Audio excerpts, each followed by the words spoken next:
మైత్రి తెలుగు. ముఖ్యమంత్రి నారా చంద్రబాబు, టీడీపీ అధినేత, హిందూపురం ఎమ్మెల్యే నందమూరి బాలకృష్ణ బావ మరుదుల సంగతి తెలిసిందే. అంతేకాదు స్వయాన బియ్యంకుడు కూడా. తాజాగా బాలయ్య తన బావ చంద్రబాబుకు ఓ కోరిక కోరారు. నిజానికి ఆయన చంద్రబాబు ఎప్పుడు ఏమి అడిగినట్లు ఎక్కడా వార్తలు రాలేదు.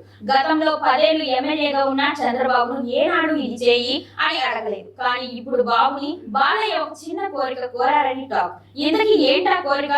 దానికి బాబు సమాధానం ఏంటి? 2014-19 మధ్య చంద్రబాబు ముఖ్యమంత్రిగా ఉన్న సమయంలో కూడా బాలయ్య ఎలాంటి కోరిక కోరలేదు.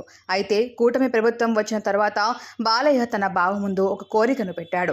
2019-22 మధ్య వైసీపీ ప్రభుత్వం రాష్ట్రంలోని 13 జిల్లాలను 26 జిల్లాలుగా విభజించిన సంగతి తెలిసింది.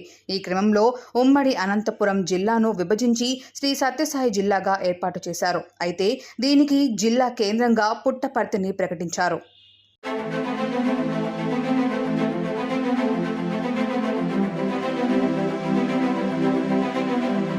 ఆ సమయంలో స్థానికులు దీనిపై నిరసన వ్యక్తం చేశారు. కానీ వైసీపీ ప్రభుత్వం వారి విజ్ఞప్తిని పట్టించుకోలేదు.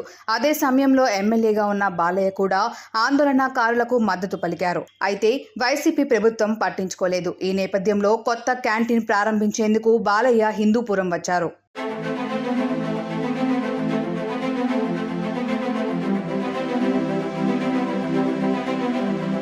అయితే ఇప్పుడు ఇదే విషయంపై చంద్రబాబును బాలయ్య అభ్యర్థించారు. శ్రీ సత్యసాయి జిల్లా కేంద్రంగా పుట్టపర్తిని రద్దు చేసి హిందూపురం జిల్లా కేంద్రంగా చేయాలని విజ్ఞప్తి చేశారు. అనంతరం 2 అన్న క్యాంటీన్లను బాలయ్య ప్రారంభించారు. పేదల సంక్షేమం, అభివృద్ధికి పుట్టినిల్లు టీడీపీ అని తనదైన శైలిలో వ్యాఖ్యానించారు. ఎన్టీఆర్ పేదలకు 2 రూపాయలకు బియ్యం ఇచ్చారని, ఇప్పుడు చంద్రబాబు మాత్రం 5 రూపాయలకే అన్నం పెడుతున్నారని పొగిడారు. మరి బాలయ్య కోరికను చంద్రబాబు తీరుస్తారా అనేది వేచి చూడాలి.